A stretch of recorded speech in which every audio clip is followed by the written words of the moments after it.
And now we'll manipulate Hess's law, or not Hess's law, now we'll manipulate enthalpy with bond energy. Okay, so when we are looking at bond energy, we have to understand that usually when we make bonds, we get energy, and when we break bonds, it takes energy. All right, and so during a reaction, we're breaking bonds and we're forming bonds. Breaking bonds requires energy, endothermic.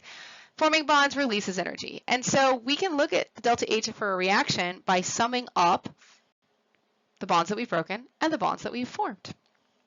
So once again, we are looking at a table of data, okay?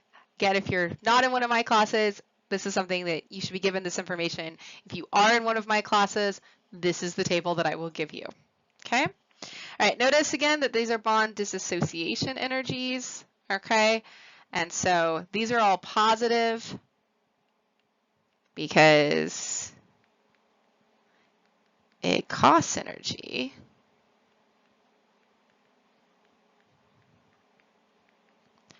to break a bond.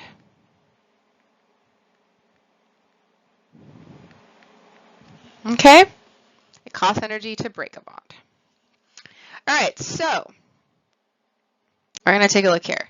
So here I have the enthalpy of formation of water vapor from bond energies. All right, the experimental value here is negative 241.8 kilojoules per mole. Okay, we've seen this number a few times. And so now we're going to take a look and figure out what is going on with this particular reaction. Okay, so we're going to look at what's broken and what's formed. So what is broken? Based on the way that was balanced, we are breaking two hydrogen-hydrogen bonds.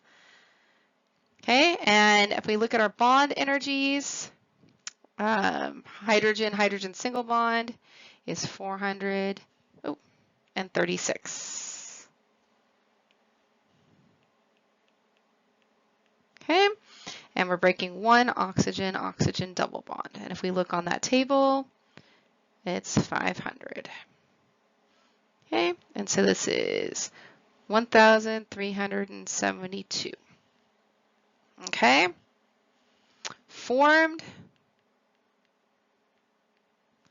Okay, we get 4 hydrogen-oxygen bonds because 2 waters, and each water has 2 hydrogen-oxygen bonds in it. Okay, now we're forming these, so we're going to change the sign. Okay, so notice the broken bonds have a positive dissociation energy, and the formed bonds have a negative because we are getting energy when we form bonds. So we get negative 1,840. This is kilojoules. Okay, so we're going to take our 1,372 minus our 1,840. So we're just going to take our broken minus our formed. We're going to get negative 486. Oh, wait a second.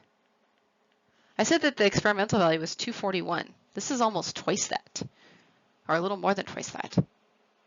What did we do wrong? Oh, if you notice, we've balanced it for 2 waters. So this is kilojoules per 2 moles. If we cut this in half, we get negative 243 kilojoules per mole. That's better. The experimental value is 241.8. So this is about 2% from experimental value, which is well within a reasonable margin of error. And those are our bond energies.